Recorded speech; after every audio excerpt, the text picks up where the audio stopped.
여러분 안녕하십니까? 경제현장 오늘 시작합니다. 새해에도 사회적 거리 두기가 그대로 이어집니다. 사적 모임 4인 이하 식당과 카페 영업시간 오후 9시 제한이 2주 연장되죠.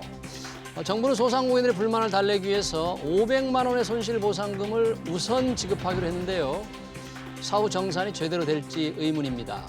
한 주간 있었던 굵직한 경제 이슈들 그리고 대선 주자들의 경제 관련 행보 금요 경제 토론에서 살펴보겠습니다. 유튜브 실시간 댓글 의견 주시면 토론에 반영합니다. 경제 현장 오늘입니다. 금요 경제 토론 두 분 소개드립니다. 김종석 전 의원 그리고 박원석 전 의원 오셨습니다. 어서 오십시오. 네, 반갑습니다. 안녕하세요. 네. 자, 뭐 새해는 사회적 거리두기 조금 완화되나 했는데 그대로 연장이 됐습니다. 뭐 확진자가 조금 줄긴 하는데 오미크론 변수를 좀 걱정한 것 같기도 하고요. 박원석 의원님 어떻게 보셨습니까? 뭐 불가피한 조치로 볼 수밖에 없겠죠?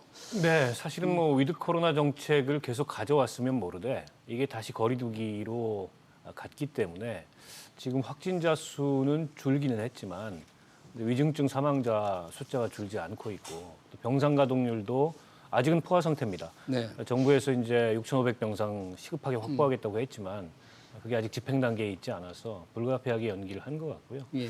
이제 문제는 이제 자영업 이 어려움이 계속 한동안 가중된다는 게 문제인데요. 앞서 말씀하셨듯이 500만 원 이제 선지급 후정산 뭐 불가피한 정책인 것 같아요. 네. 그동안에 자영업자들이 입었던 손실 규모로 보면 사실은 그 500만 원도 부족하다고밖에 할 수 없는 건데 일단 그걸 선별해가지고 하기에는 너무 속도가 늦기 때문에 정부가 이 특별한 상황을 감안해서 선지급하고 후정산하겠다는 건데 이 후정산이라는 게 실질적으로 가능할지 모르겠어요. 지금 너나 할 것 없이 자영업이 다 어려운 상황에서 나중에 별로 피해를 안 봤으니까 네.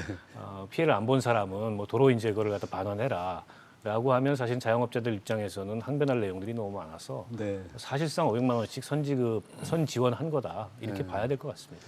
지금 이미 이제 방역 지원금이라고 해서 100만 원씩 지금 별도로 지급되고 있거든요. 그렇죠. 현재. 벌써 한 70만 명 받아갔는데 그거 외에 추가로 그렇죠. 지금 500만 원 우선 주겠다. 박원석 의원님 말씀대로 소상공인들 충분치 않다고 불만을 할 텐데 네. 사후 정산 과연 그러면 손실이 500만 원보다 적었을 경우 다시 받아낸다? 이거 좀 그렇죠. 앞으로 어떤 좀 문제가 좀 많을 것 같아요. 그렇죠. 지금 소상공인 자영사업자라고 하지만 백인 백태거든요. 다 작은 소규모 식당부터 예. 뭐 거의 뭐 한 100여 명 고용한 소상공인까지 있을 테니까 이게 손실 규모 파악하기가 어려우니까 아마 정부는 이제 평균치로 아마 접근한 모양이에요. 한 달에 평균 250만 원 손실이다. 뭐 이래서 이제 두 달치 500만 원 그렇게 얘기하는 모양인데 박 의원님 말씀대로 먼저 주고 나중에 뺏는 거는 불가능하죠. 그러니까 어떻게 보면은 요번에 위드 코로나를 철회하고 다시 이제 사회적 거리두기를 한 거에 대한 소상공인들과 자영사업자들의 반발을 이제 일종의 무마하기 위한 이제 당근과 채찍이 같이 나간 거다 이렇게 봐야 되겠죠. 네. 그런데 이제 선지급 500만 원 이게 이재명 더불어민주당 대선 후보가 얘기한 후에 제 기억으로는 행정부 특히 경제기획재정부 같은 데서 조금 소극적인 편이었잖아요. 그랬죠. 네, 이게 선지급하는데 어떻게 정산하느냐. 그런 전문가들도 걱정이 많은데 이게 뭐 지금 염려하시는 것처럼 이게 이제 사후 정산이 쉽지 않을 거다라는 게 이제 그 정부 당국의 입장이었는데, 근데 우리 김 의원님 말씀하셨지만 지금 거리두기를 또 연장하게 된 상황에서 자영업자들의 불만을 달랠 마땅한 수단이 없는 게 사실입니다. 예. 그렇다 보니까 일단 급한 불은 끄고 봐야 되니까 선지급하고 추후에 그로 인해서 발생한 뭐 재정 여력의 부족이나 이건 뭐 이제 뭐 추경 가능성이나 이런 여러 가지 다른 가능성들이 있기 때문에 그렇게 정부로서는 할 수밖에 없었던 상황이 아닌가 싶고 네. 꼭 이제 여당 후보의 메시지를 의식해서 한 것 같지는 않아요. 그보다는 이제 정부가 굉장히 다급하기 때문에 요즘 이제 자영업자들이 시위에 나서는 상황이고 일부에서는 내 방역 지침 안 지키겠다. 네. 그래가지고 새벽까지 영업하고 뭐 압수수색도 당하고 이런 일까지 네. 있었지 않습니까? 잘못하면 이게 뭐 불복종 상황으로 갈 수 있는 그런 상황이어서 선거 앞두고 이제 더 큰 어떻게 보면 혼선을 초래할 수 있기 때문에 우선 500만 원 선지급 정책을 좀 발표한 게 아닌가 싶습니다. 오늘 보니까 이 선지급 500만 원 발표했지만 자영업자들 첫 반응은 거리두기 연장한 것 자체, 이 자체에 대해서 불만이다. 네. 지키기 어렵다 이런 불만을 바로 쏟아냈더라고요. 그렇죠. 사실 벌써 지금 5차례 재난지원금 주고 있는데요. 뭐 100만 원이든 500만 원이든 웬만한 규모의 소상공인은 그게 다음 달 임대료도 안 되는 수준이거든요.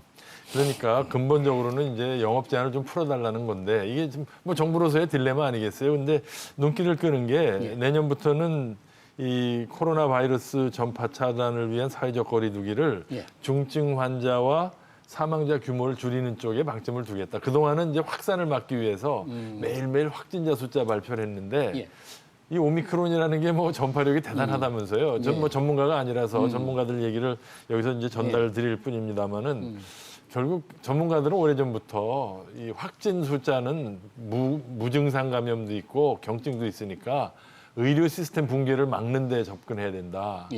사실 대한민국이 그동안 성공했어요. 근데 얼마 전에 위드 코로나 들어간 직후에 우리 왜 앰뷸런스에서 애 낳고 막 이래. 그렇죠. 그게 이제 의료 시스템 붕괴의 전조거든요. 그러니까 아니 뇌졸중이나 심장마비가 와도 지금 병원에 못 간다면 그거야말로 위험한 거 아닙니까? 국민이 다 불안했잖아요. 저도 불안했고. 그러니까 이제는 의료 시스템을 유지하는 지금도 뭐 병상 확보율이 뭐 70% 남짓인데 좀 더 늘려야 된다고 하니까 저는 앞으로 확진자 숫자에 너무 일희일비할 게 아니라 이제 앞으로는 병원 시스템을 유지하는 쪽으로 정부도 그렇게 방향을 잡고 있다고 하니까 한번 두고 봐야 되겠습니다. 네. 여튼 정부 뭐 꼭 여당 후보의 얘기만이 아니라 정부 스스로도 지금 소상공인의 불만이 이제 많기 때문에 우리 박원석 의원님 말씀처럼 필요하다 그러는데 그래서 그런지 여당 내에서 추가 경정 예산을 연초에 이제 뭐 내년 초에 좀 편성하자는 얘기가 공식적으로 나왔다면서요. 그러니까 내년 사실은 분기 이 손실보상 예산 잡아놓은 게 한 3조쯤 되는데요. 이번에 이제 500만 원씩 그 이제 선 지원을 하게 되면 그 중에 한 2조 7천억을 소진을 하게 돼요. 그래서 사실은 분기에 잡아놓은 손실보상 예산을 거의 다 한꺼번에 1분기에 집중해서 쓰기 때문에 결과적으로는 이게 손실보상 예산이 부족할 거다. 추가 경정 예산이 불가피하다. 게다가 이제 선거 앞두고 있기 때문에 자영업자들의 표심을 의식해서 더더욱 그런 얘기들이 나오는 것 같고 야당에서도 아직 뭐 통일된 의견은 없습니다만 김종인 총괄선대위원장 같은 경우에는 예산이 부족하면 해야 된다. 이런 입장이어서 야당도 크게 반대하는 상황은 아닌 것 같아요. 다만 이제 야당 입장에서는 여당이 추경 편성에 나서서 자영업자 표심을 달래는 방향으로 갔을 때 그게 이제 공학적으로 그다지 야당한테 유리하지 않기 때문에 어떻게 보면 내놓고 이걸 동의하지도 못하고 또 내놓고 반대하지도 못하는 그런 어정쩡한 상황이 있긴 한데요. 근데 실제 지금 방역 상황으로 봤을 때 그리고 손실보상 그 지원 상황으로 봤을 때 저는 그게 대선 전이 될지 대선 이후가 될지 모르겠습니다만 1분기 중에 이 추경 예산 편성이 불가피하다고 봅니다. 야당도 뭔가 이제 필요성을 느끼고 있다. 그런데 행정부는 일단 내년 초니까 이제 예산 막 쓰기 시작했는데 기존 예산 집행이나 좀 잘해야 된다. 뭐 이런 입장 아닐까요? 그렇죠. 사실 이게 선거철만 아니면 일이 이렇게 흘러가지 않았으리라고 저는 생각을 합니다. 왜냐하면 이게 선거를 앞두고 여든 야든 이게 정책적으로 인기 없는 얘기하기가 어렵잖아요. 결국은 정책의 건전성이 많이 훼손되고 있다 좀 그렇게 봅니다. 지금 2020년 지금 금년에만 해도 벌써 4번의 추경을 했어요. 이게 전례 없는 일이고 추가 경정 예산이라는 게 본 예산을 심의한 후에 뭔가 좀 예상하지 못한 일이 벌어졌을 때 하는 건데 법에도 그렇게 돼 있어요. 지금 본 예산 내년도 예산 통과한 게 12월 2일이에요. 그럼 며칠이나 됐다고 또 추경 얘기를 꺼내는 거는 제가 볼 때는 좀 순수성이 좀 의심스럽고 정 그렇다면은 이 확보된 예산 607조 내에서 지출 구조 조정을 해서 그리고 충분한 예비비를 통해서 1, 4분기를 넘긴 후에 가야지 선거가 3월 9일인데 그 전에 돈 풀겠다고 하는 거는 정책의 건전성이랄까 또는 순수성이 훼손된다. 저는 그렇게 봅니다. 그러니까 소상공인들의 지원의 필요성이 확실히 있는데 돈은 필요한데 이 추경 편성 여야 동시에 이렇게 가면 다 이게 속이 보인다 이런 또 비판을 받을 수밖에 없는 아주 사실은 지난 총선을 돌이켜 보면 지난 총선에 이제 1차 재난지원금이 총선 직전에 풀렸습니다. 사실은 여당 입장에서는 그 효과를 뭐 어느 정도 누렸는지는 모르겠습니다만 상당히 누렸다고 추정할 수 있거든요. 때문에 이번에도 어쨌든 대선 전에 이 자영업 이 지원을 위한 추가 경정 예산을 함으로써 지금 저 화나 있는 자영업자들의 표심을 좀 어루만지고 싶은 그런 욕구가 분명히 저는 있다고 보고요. 예. 물론 이제 현실적 필요성도 있지만 거기에 그런 정치적 동기가 포함이 돼 있다고 보고 야당 입장에서는 좀 그 뭐랄까 찜찜하죠. 야당이 보기에도 이게 지금 이 위기를 넘기기 위해서는 또 오미크론이 어느 정도 확산될지 모르는 상황에서 뭔가 필요해 보이는데 근데 어쨌든 추경은 정부가 편성하고 마치 이제 생색은 여당이 내듯이 하게 되기 때문에 선뜻 동의하기도 어렵고 그래서 아마 좀 정밀하게 들여다보자 네. 이런 입장인 것 같은데요. 저는 뭐 대선 직전에 정치적 부담이나 혹은 그로 인한 정치적 그 오해나 논란이 크다면 대선 직후에 하는 것도 방법이라고 봅니다. 아직 네. 1분기가 끝나지 않기 때문에 3월 9일 날 바로 이제 새 정부의 임기가 시작하는 건 아니지만 네. 어쨌든 당선자 측에 새 정권을 맡을 측의 의사가 굉장히 중요하지 않습니까? 네. 정부도 그건 뭐 그렇게 반대만 하기는 어려울 거고 그것도 하나의 방법이라고 봐요. 네, 그건 좀 지켜봐야 되겠군요. 자, 저희 오늘 금요경제 토론이 사실상 올해 마지막 날 하는 거여서 한 해를 조금 이렇게 돌아보고 싶은데요. 경제 토론이니까 우리 이 정부, 문재인 정부의 경제 정책 뭐 올 한 해를 종합적으로 봐도 되고 좀 연장해서 지난 5년을 봐도 되겠습니다만 김종수 의원님, 한 몇 점 정도 주고 싶으세요? 문재인 정부 경제 정책? 저는 아무래도 뭐 야당 의원 출신이니까 하나도 잘한 게 없어요. 네. 그래도 빵점 주긴 민망하니까 네. 10점 정도 드리겠습니다. 10점. 그래도 뭐 잘한 게 좀 있다는 얘기인가요? 그러니까 뭐 재정 확장해가지고 소상공인 보호하려고 한 거는 예. 뭐 당연한 거죠. 그건 사실은 국민의힘이 집권했어도 했을 거고 예. 어느 정부나 다 하는 거니까 당연히 한 건데 굳이 토를 달자면 예. 그 엄청난 돈을 뿌리면서도 소상공인들이 아직도 힘들어하는 걸 보면 예. 그 66조에 해당하는 돈을 6차례 뿌렸는데 죄다 그저 피해 안 본 사람들한테 절반 이상 갔어요. 예. 전 후한 점수 주기가 어렵습니다. 네, 10점. 박원수 의원님은 혹시 뭐 문정부 경제정책 지난 1년 점수 준다면? 아니 우리 김 의원님이 너무 박하게 주셔가지고 저까지 박하게 주면은 네. 이 토론의 균형이 너무 기울까봐 저는 한 50점 주겠습니다. 절반 50점도 정도. 후한 점수는 아닌데요. 네. 일단 제가 그렇게 점수를 주는 이유는 지금 이제 전 세계적으로 이제 코로나 상황으로 인해서 뭐 경기가 많이 침체돼 있고 각 나라들로 보면 경제 지표들이 그렇게 좋지 않습니다. 이제 그런 가운데 어쨌든 거시경제 지표 관리가 그나마 예. 되고 있다라는 측면에서 이 정부가 이 뚜렷하게 잘하는 건 없지만 그렇다고 이 팬데믹 가운데에서 선방을 못한 건 아니다. 나름 선방했다. 이런 평가를 하고 싶습니다. 예.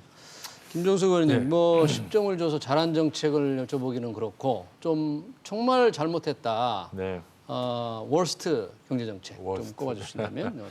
그러니까 이제 뭐 어느 정부나 예. 그 경제 성과를 평가할 때 당연히 나오는 게 성장과 분배 아니겠어요? 네. 현 정부 5년이든 지난 1년을 돌이켜 볼 때 성장과 분배 예. 다 실패했어요. 예, 사실 좋은 일자리도 그렇고 성장률도 세계 평균이나 심지어 미국의 성장률을 밑도는 낮은 성장이고 사실은 코로나 사태 이전부터 우리나라의 성장률이 이제 잠재 성장률이 저하 추세에 있었던 게 더 가속화된 거고요. 예. 그리고 지금 한국 경제를 하나의 그 중환자라고 본다면 이 환자를 빨리 회복시켜서 정상 궤도에 올릴 어떤 이런 그 개혁이랄까 예. 수술, 경제 체질 강화에 대한 건 하나도 없이 내내 그냥 선거만을 생각한 정책을 폈다. 선거 대책만으로 경제 정책을 꾸려왔다. 네. 그래서 지금 우리 경제 어려움은 코로나뿐만이 아니라 사실은 이 굉장히 정치 논리에 좌우된 경제 정책의 누적된 실패가 부동산 또 뭐 이런 쪽에 예. 양극화 쪽으로 나타났다. 저는 그렇게 평가합니다. 네. 우리 김정석 의원님 이제 10점을 줬기 때문에 여러 가지 정책 잘한 게 별로 없다. 우리 박원석 의원님 50점을 주셨는데 그래도 그러면 정말 아쉬운 거, 정말 부족했던 거, 정말 잘못했던 걸 뽑는다면 어떤 걸 뽑으시겠어요? 저는 뭐 경제 지표 관리가 그 전 세계적인 이 침체 상황 속에서 그나마 됐다는 거는 조금 평가하고 싶지만 예.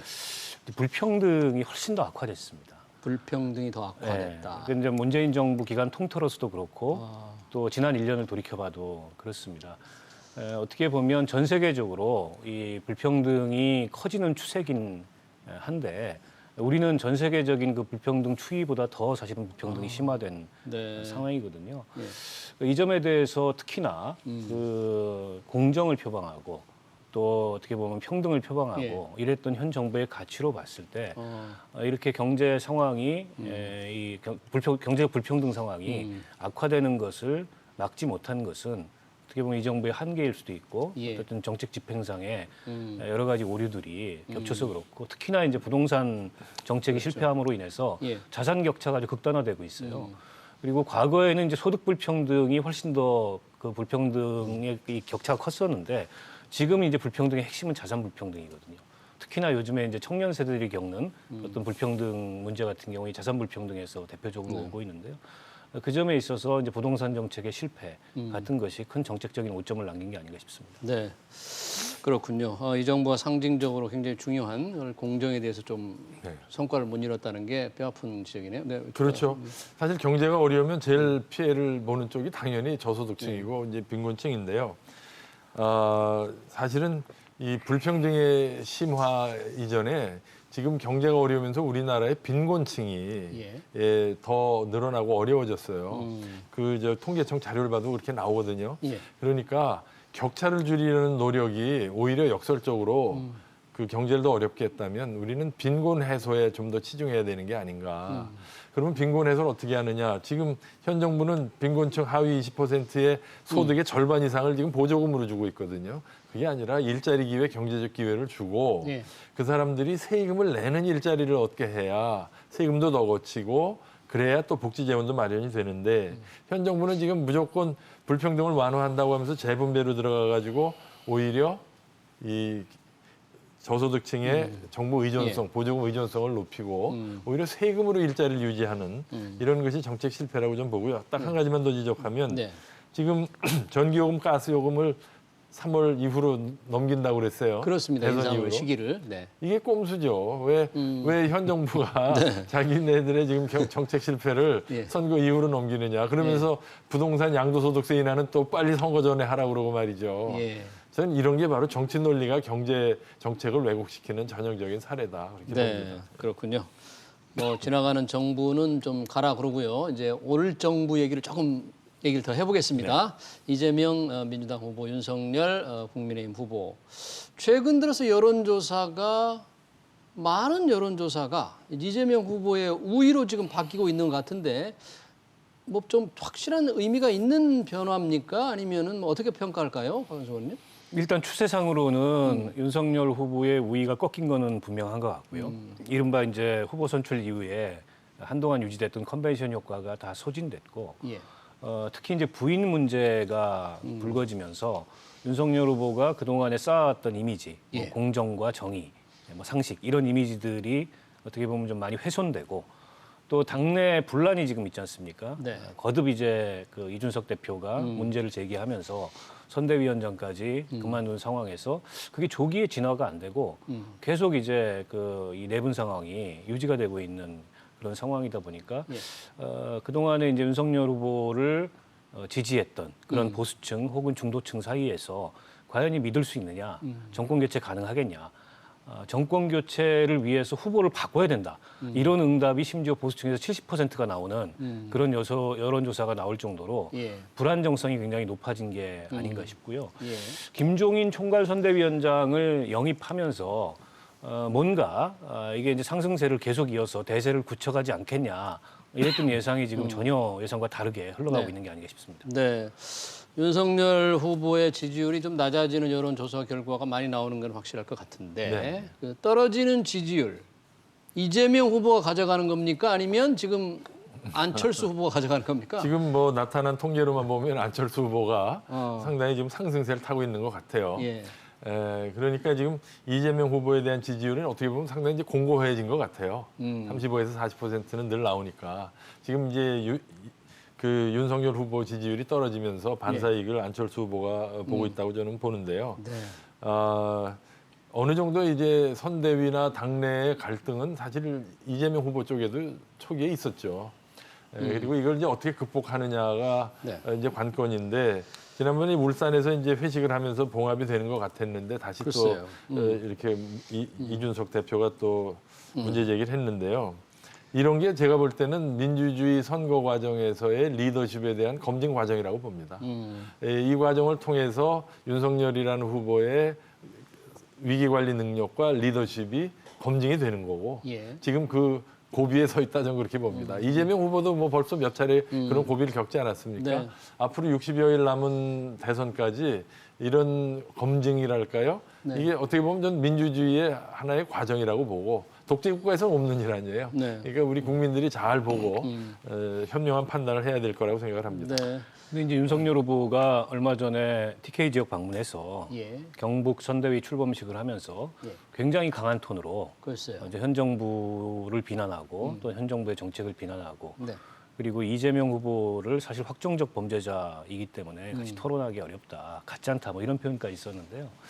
이게 원래 선거에서 그 쫓기는 후보, 열세인 후보가 메시지가 좀 거칠어지고 네. 어떻게 보면 후보로서 지켜야 될 그런 상대 후보에 대한 예의나 품격이나 이런 게 이제 떨어지면서 네거티브를 강화하는 이런 경향이 있는데 저는 그게 오히려 스스로의 그런 초조함이나 열세를 드러내는 모습이기 때문에 선거 전략상 그다지 바람직하지 않은 것 같아요. 게다가 어찌됐건 윤석열 후보는 현 정부가 굉장히 중용해서 몇 계단을 뛰어넘어서 승진의 승진을 거듭해서 검찰총장 자리에까지 간 분입니다.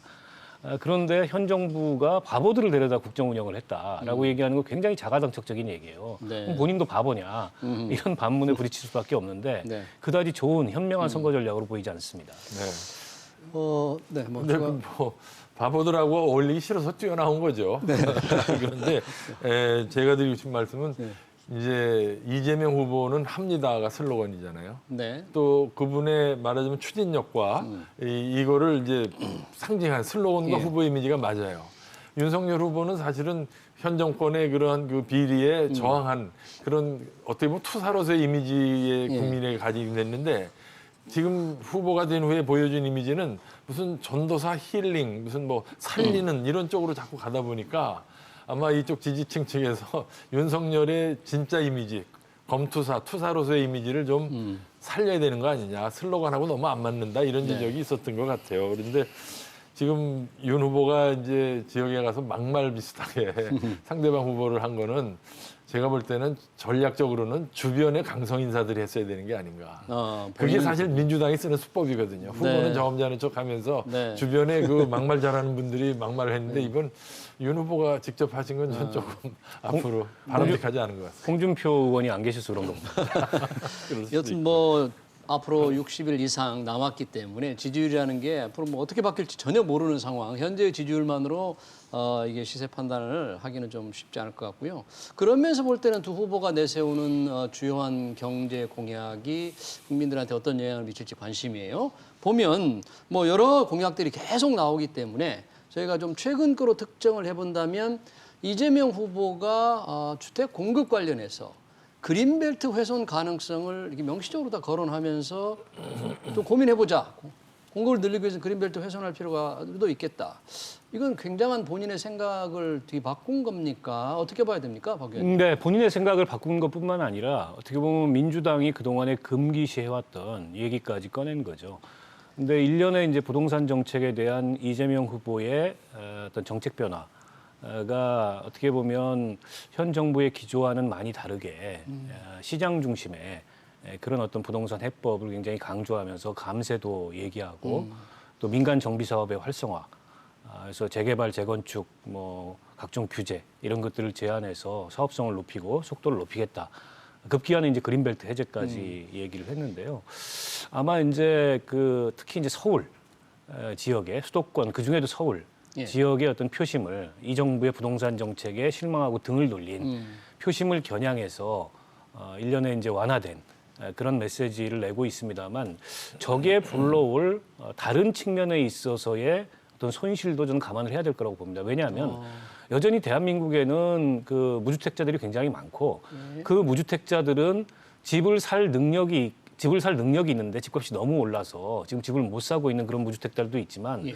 아예 집 사기 어려운 어떻게 보면은 이분들에게는 주거 안정 대책이나 주거 안심 대책이 훨씬 더 중요한 이런 어떤 무주택자들도 있는데 그런 분들 눈에 보기에는 저게 다시 이게 이제 투기를 옥죄고 그 불로소득을 환수하는 그런 정책에서 다시 투기할 가능성을 열어주고 다시 불로소득이 발생할 수 있는 그런 가능성을 열어주는 정책으로 돌아가는 거 아니냐 이런 어떤 비판적 관점이 전 나올 수 있다고 보거든요. 네. 그래서 반드시 이런 정책이 그 이재명 후보가 지금 생각하듯이 수도권 지역에서 현 정부의 실패로 인한 예. 그런 표의 손실을 만회하는 그런 결과로만 작용하지 않을 수 있다. 그런 생각이 듭니다. 지금 그린벨트 회선을 보니까 경기도지사 할 때는 상당히 명시적으로 반대를 했었는데 이렇게 뒤집으니까 실용적인 어떤 접근으로 봐야 될지 아니면 철학이 없다고 봐야 될지 조금 보기에 따라서는 굉장히 비판도 많이 받을 것 같아요. 그렇죠. 양면성이 다 있죠. 사실 말씀하신 대로 이 후보가 지사 때나 예. 또는 당내 경선 과정에서 볼 때 그 후보들 중에 가장 과격한 편에 속했어요. 또 그것 때문에 당원들의 지지를 받았는지 모르겠는데 이제 와가지고 실용적 유연하게 뭐 접근한다고 그래가지고 우클릭을 해서 우리 당 정강 정책에 비슷하게 국민의힘에 비슷하게 오는 거는 개인적으로는 굉장히 환영합니다. 네? 환영을 하는데 문제는 이분이 왜 우클릭을 했는지 왜 그린벨트를 헐고 탈원전을 감원전이라고 하고 양도세를 유예하고 뭐 이렇게 얘기하는 이유가 진심인지 일시적인 전략적인 어떤 포장인지 이게 말씀하신 대로 철학이나 원칙과 무관하게 네. 표를 계산하기 위한 파퓰리즘이 아니냐. 오죽하면 민주당 내에서 민주당의 DNA에 안 맞는다는 지적도 나오고 네. 심상정 후보 같은 분은 차라리 윤석열 후보하고 단일화해라. 단일화해라. 그럴 바에는 뭐 이런 얘기까지 하는 거 보면 네. 이 후보의 그 진정성이 없는 정책과 공약의 변경은 예. 이거 두고두고 이 정치적 신뢰의 문제가 될 거다. 예. 여론을 존중하는 것과 여론에 영합하는 건 다른 겁니다. 리더는 여론을 끌고 가야지 네. 리더가 아니라 팔로워가 돼서는 안 되는 거 아니겠습니까? 이재명 후보는 여튼 아까 좀 우클릭하는 정책을 우리가 토론했는데 지금 최근 이슈 중에 윤석열 후보는 TK지에 가서 탈원전을 또 아주 정면으로 비판을 하면서 바로 지금 공사 중단된 신한울 3, 4호기 재개하자 뭐 이런 걸 강조를 했잖아요. 그 지역도 보수를 더 껴안겠다는 전략인가요? 정책적으로는? 그보다는 일단 뭐 보수 정당이 그동안에 줄곧 주장해왔던 그런 정책 노선대로 저는 얘기를 하고 있는 거라고 보고요. 다만 이게 이제 그 국민공론화위원회를 거쳐서 일종의 이제 사회적 합의 과정을 거친 그런 공사 중단인데 이걸 뭐 집권하자마자 일방적으로 재개하겠다라는 것은 어찌됐든 정부의 연속성이 없더라도 바람직한 모습은 아니라고 보고요. 그리고 이제 탈원전에 대해서 일종의 이제 가치적인 측면의 충돌이 저는 있다고 봅니다. 때문에 이거는 이제 어느 정부가 들었든 간에 현 정부가 갖고 있는 탈원전 로드맵이라는 게 2080년까지의 탈원전이거든요. 사실 저희가 평가하기에는 그건 로드맵이라고도 볼 수도 없는 그런 어떤 완만한 그런 계획인데 그것마저도 문제가 있고 즉시 이제 원전을 확대해야 된다. 이런 정책을 내세우려면 저는 지금 이렇게 가치 충돌이 발생하고 있는 상황에서 예. 어쨌든 또 다른 형태의 뭐 국민적 공론화를 거치든지 사회적 합의를 거치든지 그런 토론이 필요합니다. 왜냐하면 원전이라는 게 갖는 위험성 때문에 그런 거거든요.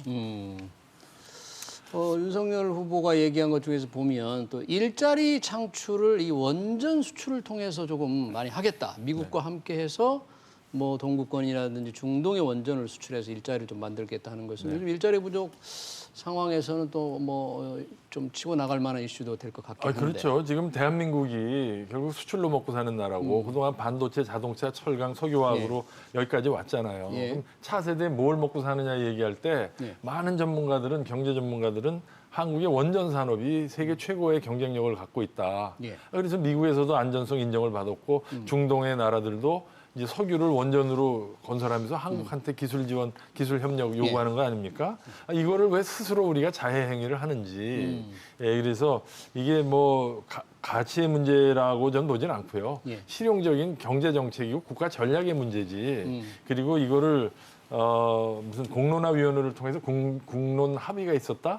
저는 그렇게 느끼지 않습니다. 이거는 새 정부 들어서 가지고 문재인 정부가 원전을 탈원전하기 위한 요식 절차로 저는 이해했고 예. 오히려 이번 대선 과정을 통해서 국민에게 한번 신뢰를 묻는 거는 필요하다고 생각합니다. 네. 오죽하면 이재명 후보는 감원전이라고 네, 이게 뭐 감원전. 국어 사전에도 없는 단어를 만들어내지 않았겠어요. 네. 그냥 탈원전이라고 탈원전을 표기 하겠다고 그러면 맞는 게 아니었나 저는 그런 생각이 듭니다. 네. 원전 관련하니까 좀 잠깐만 추가를 한다면 한수원 한국수력원자력은 그동안 좀 탈원전 지지하고 따르는 듯했는데 최근 들어서 뭐 반대되는 의견을 내고 있다면서요? 환경부에서 이제 K-텍소놈이라고 예. 한국형 이제 산업분류죠, 녹색 산업분류. 이걸 만드는데 이제 원전이 그 한국형 녹색 산업에서 제외가 됐습니다. 정부에서는 약간 유보적으로 얘기를 했어요. 예. 일단은 제외해놓고 EU나 이런 데가 이제 어떤 표준을 채택하는지 좀 보면서 우리가 향후에 추가할 수도 있다. 근데 이제 한전 같은 경우에는 한전 자체가 원전 사업자지 않습니까? 근데 이게 K-텍소노미에서 제외되게 되면 그에 따르는 여러 가지 이제 이 금융 베네핏이 줄어들기 때문에 장기적으로 산업에 미칠 악영향을 우려해서 네. 정부의 반대 의견을 냈는데 정부가 뭐 반대 의견을 한 손이 냈다 그래서 그걸 당장 채택할 가능성은 없고요. 지금 LNG 같은 경우에는 애초에 빠질 걸로 예상했다가 포함이 됐는데 그 LNG가 포함된 걸 보니까 몇 가지 조건을 내걸어서 포함이 됐더라고요. 예. 설계 연한 기준도 있고 또 탄소 배출 기준도 있고 그 범위 내에서 해당하는 이 발전소에 대해서는 이걸 포함한다. 이런 이제 조건부 포함이기 때문에 원전 같은 경우에 지금 미국도 논란이 있고 유럽도 논란이 있는데 미국이나 유럽이 그걸 만약에 그 자국형 그런 녹색 산업 분류에 포함을 한다면 우리도 저는 정책 변경의 여지는 있어 보여요. 아마 지켜봐야 될 것 같습니다. 네. 분명한 거는 네. 탄소 중립하고 탈원전이 동시 달성하기는 어려울 거예요. 네. 둘 중에 하나 포기해야 되지 않을까 생각합니다. 그렇습니다. 어떤 정보가 들어서든 중요한 정책 이슈가 될 것 같습니다. 금요경제토론 여기서 마치겠습니다. 지금까지 박원석 전 의원 그리고 김종석 전 의원이었습니다. 두 분 고맙습니다. 고맙습니다. 네.